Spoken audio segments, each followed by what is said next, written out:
You know, niggas be throwing rocks and hiding their hand, right? They be throwing rocks and hiding their hand. And I don't like them kind of individuals. This is the reason why you moved to Houston. Well, look, first of all, like every time I've experienced Houston, like when I was out here, I ran into random acts of kindness. Like the people have been good to me. It was the same way, you know what I mean? My work ethic was crazy, you know, 2 and 3 days, you know, no sleep, and Mike Dean was one of the only ones that would stay woke.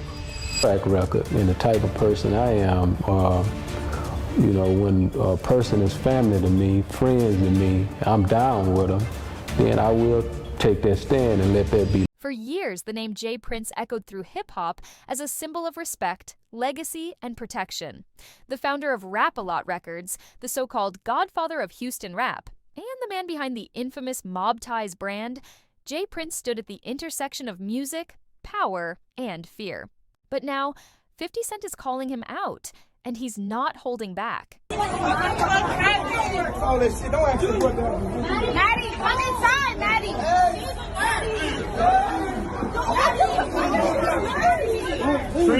It started with whispers, then rumors, and now a full-on explosion. In a fiery expose, 50 Cent has peeled back the curtain on what he claims is one of the biggest cover-ups in the history of hip-hop. According to 50, what the industry called mob ties protection was actually something far darker, a system of setups, extortion, and backdoor ambushes disguised as loyalty and brotherhood. And the evidence? Chilling. Think about it, mama. You ain't think about the family, nigga. We ain't said nothing. Ain't nobody said nothing but you niggas. You niggas, man, who y'all nigga think y'all nigga is? John got it, nigga. Ain't nobody going for none of that, bro. I ain't studying none of that shit y'all nigga talking about either. Let's rewind to November 2022. A private party in Houston hosted by J. Prince Jr. It was supposed to be a night of celebration. Quavo and Takeoff of Migos fame were in attendance. But what was meant to be a vibe ended in horror. Takeoff, uninvolved in any argument or altercation, was struck in the head by a bullet. He died on the scene, then came the viral footage. J. Prince Jr. stepping over Takeoff's body, unfazed. It's supposed to be a certain protocol for people to check in? No, you know, and I begin with me, and then he can speak, and they can speak for the other generation. But never, you know what I mean? We don't have time for no sucker shit like that. His father, J. Prince, issued a lengthy, vague statement that dodged accountability.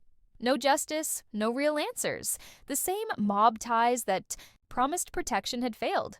Or worse, was complicit. But this wasn't an isolated incident. 50 Cent pointed out another death that had gone suspiciously quiet. Duke the jeweler, who had traveled from Chicago to Houston to do business.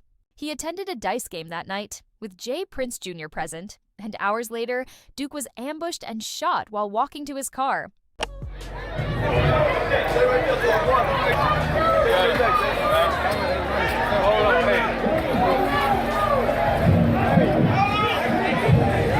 Police called it a robbery, but many weren't buying it. The hit felt too clean, too planned. Just like Takeoff, another man ended up dead after being in proximity to the Princes. And once again, no one from the Prince family showed up to Duke's funeral. Just like with Takeoff, the pattern was forming. Back in 2020, Benny the Butcher made a stop in Houston. It was supposed to be simple. Some shopping, maybe a studio session, but while entering a Sprinter van outside a Walmart, 3 men approached with guns. Benny didn't move fast enough. They shot him in the leg. To be fair, this one wasn't directly linked to J. Prince or his sons. But by now, Houston had gained a reputation.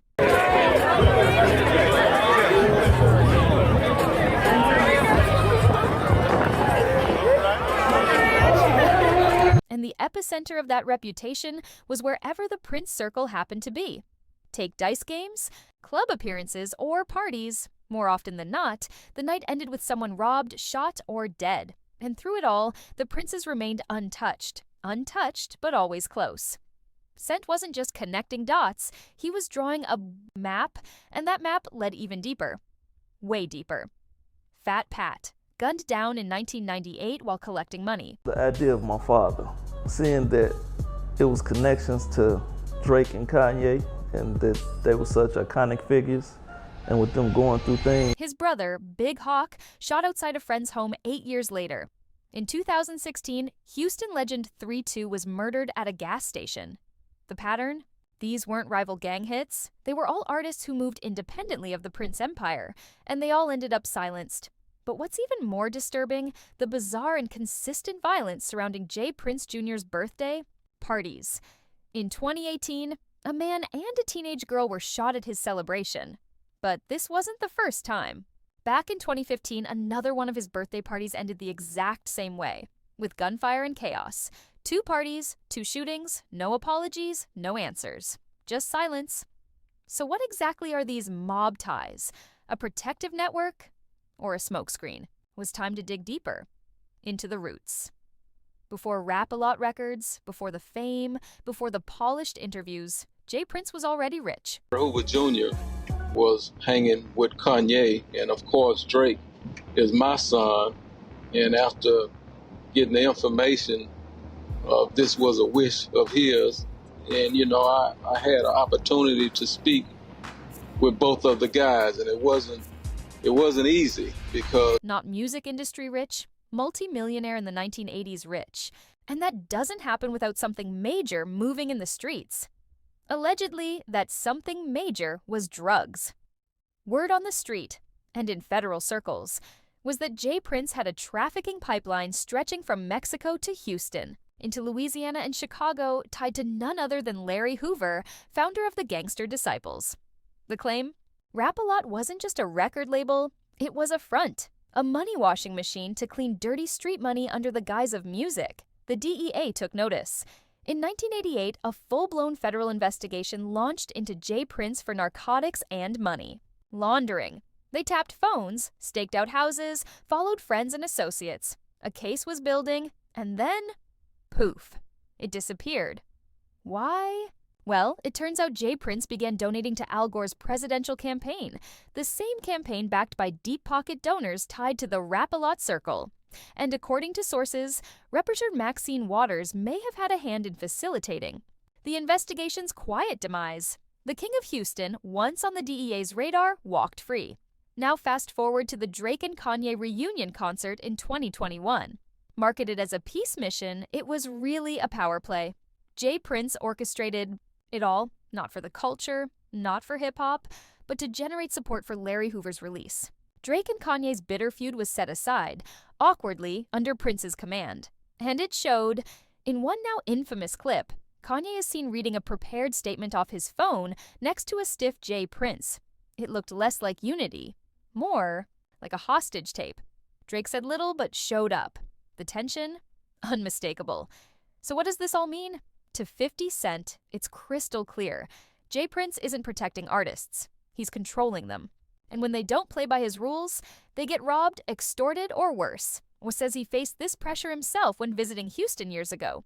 He refused to check in. He refused to bow to the mob ties narrative. And now, he's speaking out. Not just for himself, but for every artist too scared to do it. What started as whispers around the industry has now erupted into full-blown confrontation. And the questions are louder than ever. Is J. Prince really the godfather of Houston hip-hop, or the gatekeeper of a deadly game? Are mob ties about safety or silence? And how many more artists have to suffer before the industry stops protecting his image? One thing's certain, 50 Cent has made it clear that he's not afraid. And if this expose is just the beginning, J. Prince may have more to worry about than just a reputation.